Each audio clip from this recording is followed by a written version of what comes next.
6 years ago, I started a YouTube channel and now it has over 24,000 subscribers. And the crazy part is, I have never even asked anyone to subscribe to that channel.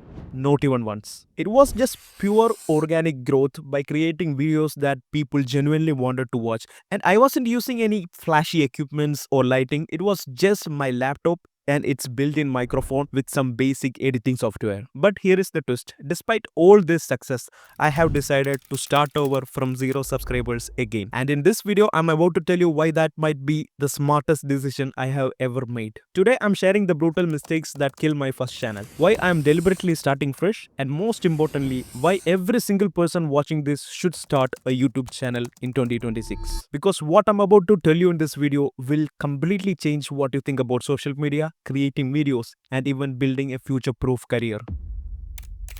Let me take you back to 2019. I was just a naive 19-year-old with an idea, starting a YouTube channel with the most basic setup imaginable. No fancy equipments, no professional lighting, just passion and consistency. I committed to posting on a weekly basis and something magical happened. The channel began to grow organically. But then I made the biggest mistake when I started to go to college. I let my consistency slip.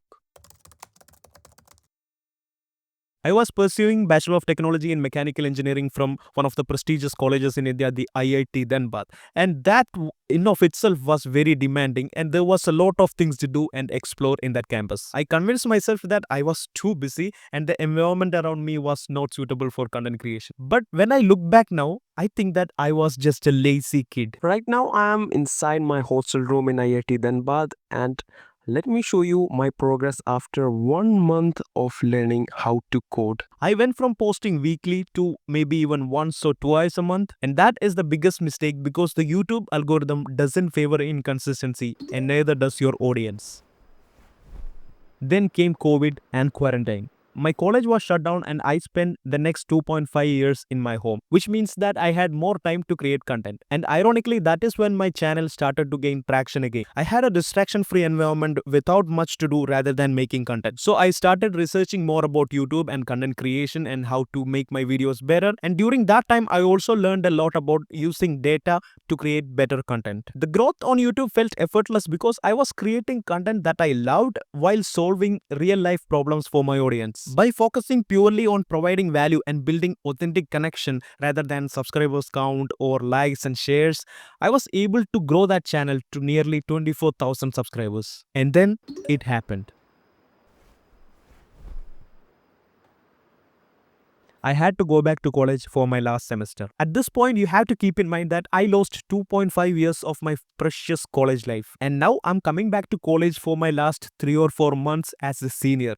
So all I had in mind was to enjoy that moment with my friends. And I did enjoy. So I stopped posting again. Right after college, I got a job as a web developer in a startup and I worked there for almost 2.5 years before quitting. When I was in the job, I was not able to make any videos and during this time, I made only 3 videos on that channel. So around 3 years of inconsistency on YouTube had done its damage. On YouTube, when creators disappear for an extended period of time, their audience tend to move on and look for other source of content. So my subscribers also after 3 years of inconsistency lost the touch with me and my brand. This taught me that on YouTube, consistency isn't just helpful, it is absolutely non-negotiable for long-term success. That is when it hit me.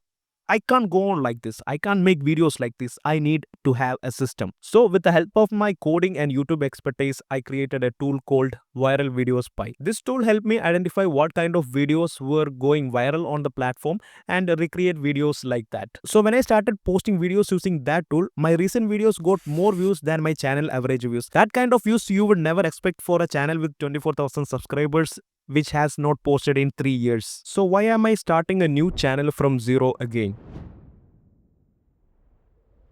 See, I had two options. I could either build a new channel and focus on that, or I could revive my old channel and build upon that. I chose the first option because I wanted to build something better and something that is bigger, because my old channel was in my native language, my mother tongue, which is Malayalam. So the amount of people that I can reach, that I can influence was limited. So in this channel, it will be purely on English, which means I will get a much bigger global reach. So the goal of this channel would be to build my personal brand by talking about the things that I like online businesses, creator economy, content creation, and personal development. Instead of cornering myself to a single niche, I am going to build a more rounded brand that allows for authenticity and diverse content. There is also a very selfish reason to why I'm starting this new channel, because my tool viralvideospy.com, as I told before, is a tool for YouTubers. So I need to prove that this tool works for any channel, even if it's a new channel like this one. So every video that I post on this channel would be based on the output that I receive from that tool. If you want to check out my tool, the link to it will be in the description. Now here is why I think everyone, it doesn't matter what your profession is, it doesn't matter if you're a student or a businessman,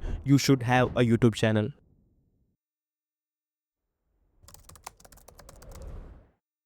Attention has become the new oil in our economy. If you can capture and hold people's attention, you can live without depending on anyone else. The attention that you get using these social media platforms like YouTube is going to be the most valuable asset that you have, because you can monetize this attention by starting your own business, or you could sell this attention to brands by collaborating with them for sponsorship deals. The opportunities are literally endless. But isn't YouTube oversaturated? Is it better to create content on Instagram or somewhere else like TikTok? I'll tell you something that is crazy.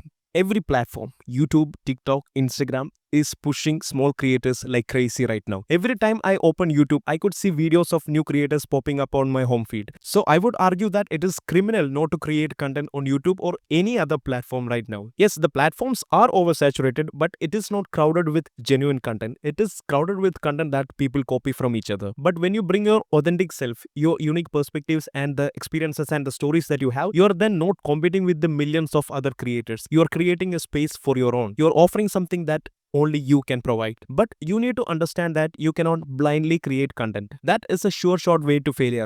Instead, what you need to do is you need to study the platform, understand why certain videos are going viral and some others don't even pop up. Once you understand those, you could add those ideas and the elements into your own brand and make better videos.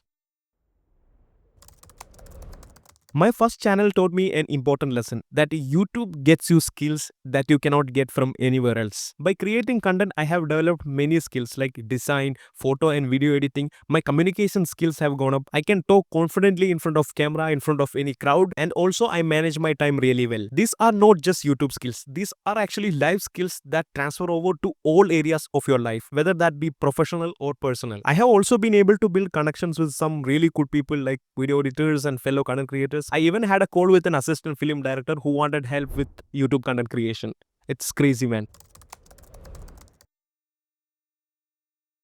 Having a YouTube channel shows your employee that you are not a one-dimensional worker. You are actually a versatile player with many different skills which can be used in different ways in a company, especially if you are in a startup. And that's how actually I got my first job. And I'm not even kidding. They were so impressed by me having a YouTube channel, me studying on IIT Dhanbad and doing all this extra things on top of academics. Having a YouTube channel with 20,000 subscribers would tell a lot about what skills you have, what kind of a person you are, than 20 or 10 page resumes would ever do. But the real benefit starts when you understand that starting from zero is actually an advantage. When you begin fresh, you have the opportunity to apply everything that you learned without the baggage of past mistakes. You could experiment new ideas. You could be creative in ways that you never have been before. So if you're looking to advance in your career, build a business, or if you want to just share something to the world, there has never been a better time to create content.